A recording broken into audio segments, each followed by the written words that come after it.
అరే కొర్నేలి నీతిమంతుడే కదా, దేవుని యందు భయభక్తులు కలిగిన వాడే కదా, మనుషులందరి చేత అక్కడున్న యూదాజనుల చేత మంచి పేరు ప్రఖ్యాతులు పొందుకున్న వాడే కదా, మరి ఎందుకని దేవుని దూత మరలా అతనికి ప్రకటించడానికి అంటే తనకు బోధించడానికి దేవుడు ఎందుకు దేవదూతను పంపించాడు?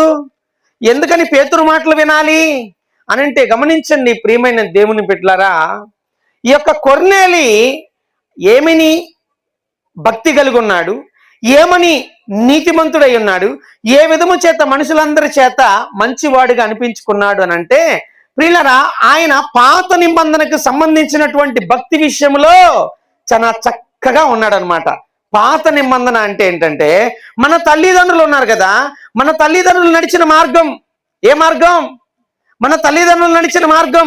మా తల్లిదండ్రులు ఇదిగో అక్కడికే వెళ్ళారు, మా తల్లిదండ్రులు ఈ విధంగానే భక్తి చేశారు, మా తల్లిదండ్రులు ఇదే చెప్తా ఉన్నారు, కాబట్టి మేము కూడా ఇదే ఫాలో అవుతాము, దీనినే మేము అనుసరిస్తాము అనేటటువంటి ఒక ధోరణిలో తన తల్లిదండ్రి అంటే ఏంటి, ధర్మశాస్త్రం అంటే పాత నిబంధన గ్రంథములో ఉన్నటువంటి ఆ నీతిని బట్టి నడుచుకుంటున్నాడు, ఆ భక్తిని బట్టి నడుచుకుంటున్నాడు, ఆ మంచితనాన్ని బట్టి నడుచుకుంటున్నాడు.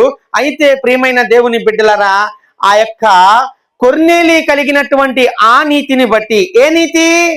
తన పెద్దలు తనకు ముందున్నటువంటి ఆ యొక్క ధర్మశాస్త్రానికి సంబంధించిన నీతి, ఆ ధర్మశాస్త్రానికి సంబంధించిన భక్తి, ఆ ధర్మశాస్త్రానికి సంబంధించిన మంచి చెడ్డలు ఏవైతే ఉన్నాయో వాటి ద్వారా ప్రియులరా ఈ యొక్క కొర్నేలికి రక్షణ కలుగదు. అర్థమవుతుందా?